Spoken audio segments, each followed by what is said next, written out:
राधे राधे सभी को। तो हम आज भगवत गीता का पहला अध्याय शुरू करने जा रहे हैं। सबसे पहले हम हरे कृष्ण मंत्र का जाप करेंगे और उसके बाद अध्याय की शुरुआत करेंगे। मैं शुद्ध हिंदी में आपको यह अध्याय पढ़कर सुनाऊंगी, कृपया ध्यान से सुनना। और बहुत ही सरल भाषा है उसकी। तो शुरू करते हैं।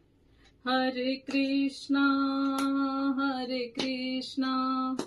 कृष्णा कृष्णा हरे हरे, हरे रामा रामा रामा हरे हरे। तो आइए हम स्टार्ट करते हैं भगवत गीता का अध्याय।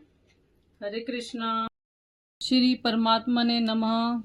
श्री भगवत गीता का प्रथम अध्याय। धृतराष्ट्र जी बोलते हैं, हे संजय, धर्मभूमि कुरुक्षेत्र में एकत्रित युद्ध की इच्छा वाले मेरे और पांडु के पुत्रों ने क्या किया? संजय बोले, उस समय राजा दुर्योधन ने व्यूह रचना युक्त पांडवों की सेना को देखकर और द्रोणाचार्य के पास जाकर यह वचन कहा, हे आचार्य, आपके बुद्धिमान शिष्य द्रुपद पुत्र धृतद्युम्न द्वारा व्यूह का आकार खड़ी की हुई पांडुपुत्रों की इस बड़ी भारी सेना को देखिए। इस सेना में बड़े बड़े धनुषों वालों तथा युद्ध में भीम और अर्जुन के समान शूरवीर, सात्विक और विराट तथा महारथी राजा द्रुपद, धृष्टकेतु, चेकितान तथा बलवान काशीराज, पुरुजित, कुंतीभोज, मनुष्यों में श्रेष्ठ शैब्य पराक्रमी युधामन्यु तथा बलवान उत्तमोजा, सुभद्रा पुत्र अभिमन्यु एवं द्रौपदी के पांचों पुत्र, ये सभी महारथी हैं। हे ब्राह्मण श्रेष्ठ, अपने पक्ष में जो भी प्रधान हैं उनको आप समझ लीजिए। आपकी जानकारी के लिए मेरी सेना के जो सेनापति हैं उनको मैं बतलाता हूँ। आप द्रोणाचार्य और पितामह भीष्म तथा कर्ण संग्राम विजयी कृपाचार्य तथा वैसे ही अश्वत्थामा, विकर्ण और सोमदत्त का पुत्र भूरिश्रवा और भी मेरे लिए जीवन की आशा त्याग देने वाले शूरवीर, अनेक प्रकार के शस्त्रों से सुसज्जित और सब के सब युद्ध में चतुर हैं। भीष्म पितामह द्वारा रक्षित हमारी वह सेना सब प्रकार से अजय है और भीम द्वारा रक्षित इन लोगों की यह सेना जीतने में सुगम है।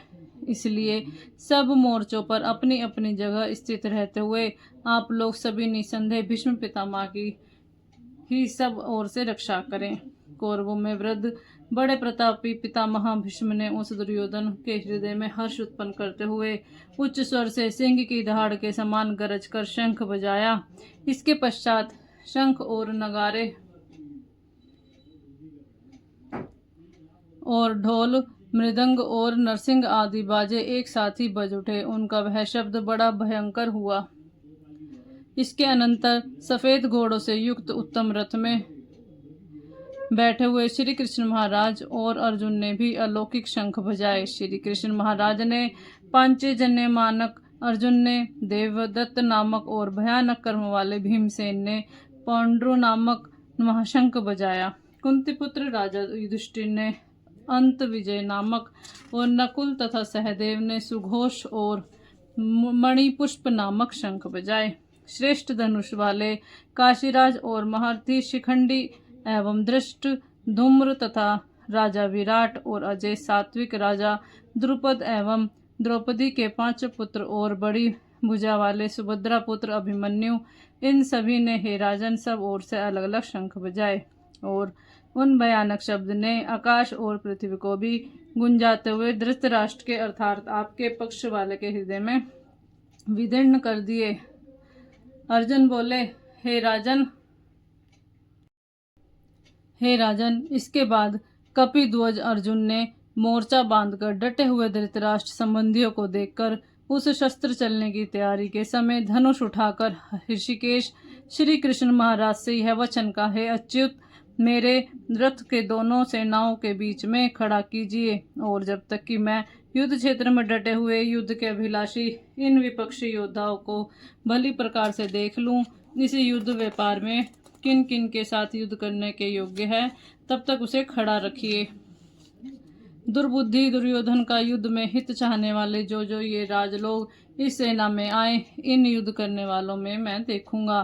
संजय बोले, हे धृतराष्ट्र, अर्जुन द्वारा इस प्रकार कहे हुए महाराज श्री कृष्णचंद्र ने दोनों सेनाओं के बीच में भीष्म और द्रोणाचार्य के सामने तथा संपूर्ण राजाओं के सामने उत्तम रथ को खड़ा करके इस प्रकार कहा कि हे पार्थ, युद्ध के लिए जुटे हुए इन कौरवों को देखो। इसके बाद पृथापुत्र अर्जुन ने उन दोनों ही सेनाओं में स्थित ताऊ चाचा को, दादा परदादा को, गुरुओं को, मामाओं को, भाइयों को, पुत्रों को, पोत्रों को, मित्रों को, ससुरों को, सुहृदों को देखा। 23 और 27वें का पूर्वार्ध। उन उपस्थित संपूर्ण बंधुओं को देखकर वे कुंती पुत्र अर्जुन अत्यंत करुणा से युक्त होकर शोक करते हुए यह वचन बोले। 27वें का उत्तरार्ध और 28वें का पूर्वार्ध।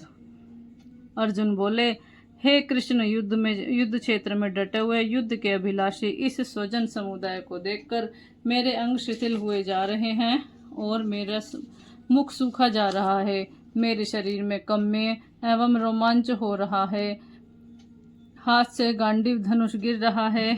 त्वचा भी बहुत जल रही है। मेरा मन भ्रमित सा हो रहा है, इसलिए मैं खड़ा रहने के समर्थ नहीं हूँ। हे केशव, मैं लक्षणों को अभी विपरीत ही देख रहा हूँ। युद्ध में स्वजन समुदाय को मारकर कल्याण भी नहीं देखता। हे कृष्ण, मैं ना तो विजय चाहता हूँ, न राज्य तथा सुखों को ही चाहता हूँ। हे गोविंद, हमें ऐसे राज्यों से क्या प्रयोजन है अथवा ऐसे भोगों से और जीवन से भी क्या लाभ है। हमें जिनके लिए राज्य भोग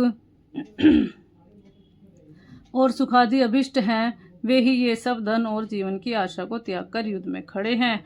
गुरुजन, ताऊ चाचे, लड़के, उसी प्रकार दादे, मामे, ससुर, पोत्र, साले और भी संबंधी लोग हैं। हे मधुसूदन, मुझे मारने पर अथवा तीनों लोगों के राज्य लिए जाने पर भी मैं इनको मारना नहीं चाहता। फिर पृथ्वी पर लोगों को कहना ही क्या है। हे जनार्दन, धृतराष्ट्र पुत्रों को मारकर हमें क्या प्रसन्नता होगी। इस आततियों को मारकर तो हमें पाप ही लगेगा। अतएव हे माधव, अपने ही बांधव धृतराष्ट्र के पुत्रों को मारने के लिए हम योग्य नहीं हैं, क्योंकि अपने ही कुटुंब को मारकर हम कैसे सुखी होंगे। यद्यपि लोभ से भ्रष्टचित्त होते हुए ये कुल के नाश से उत्पन्न दोषों को और मित्रों से विरोध करने को में पाप नहीं देखते, तो भी हे जनार्दन, कुल के नाश से उत्पन्न दोष को जानने वाले हम लोगों को इस पाप से हटने के लिए क्यों नहीं विचार करना चाहिए। कुल के नाश से सनातन कुल धर्म नष्ट हो जाते हैं। धर्म के नाश हो जाने पर संपूर्ण कुल में पाप भी बहुत फैल जाता है। हे कृष्ण, पाप के अधिक बढ़ जाने से कुल की स्त्रियां अत्यंत दूषित हो जाती हैं। हे वार्ष्णेय, स्त्रियों के दूषित हो जाने पर वर्ण संकर उत्पन्न होता है। वर्ण संकर कुल घातियों को और कुल को नरक में ले जाने के लिए ही होता है। लुप्त हुई पिंड और जल की क्रिया वाली अर्थात श्राद्ध और तर्पण से वंचित इनके पितर लोग भी अधोगति को प्राप्त होते हैं। इन वर्ण संस्कार कारक दोषों से कुल घातियों के सनातन कुल धर्म और जाति धर्म नष्ट हो जाते हैं। हे जनार्दन, जिनका कुल धर्म नष्ट हो गया, ऐसे मनुष्य को अनिश्चित काल तक नरक में वास होता है, ऐसा हम सुनते आए हैं। हाँ शोक, हम लोग बुद्धिमान होकर भी महान पाप करने को तैयार हो गए हैं, जो राज्य और सुख के लोभ से स्वजनों को मारने के लिए उद्धत हो गए हैं। यदि मुझ शस्त्र रहित सामना न करने वाले को शस्त्र हाथ में लिए हुए धृतराष्ट्र के पुत्र रण में मार डाले तो वह मारना भी मेरे लिए अधिक कल्याणकारक होगा। संजय बोले, रणभूमि में शोक से उद्गिन मन वाले अर्जुन इस प्रकार कहकर बाण सहित धनुष को त्याग कर रथ के पिछले भाग में बैठ गए। प्रथम अध्याय समाप्त। हरे कृष्णा। मिलते हैं अब भगवत गीता के दूसरे अध्याय में। राधे राधे।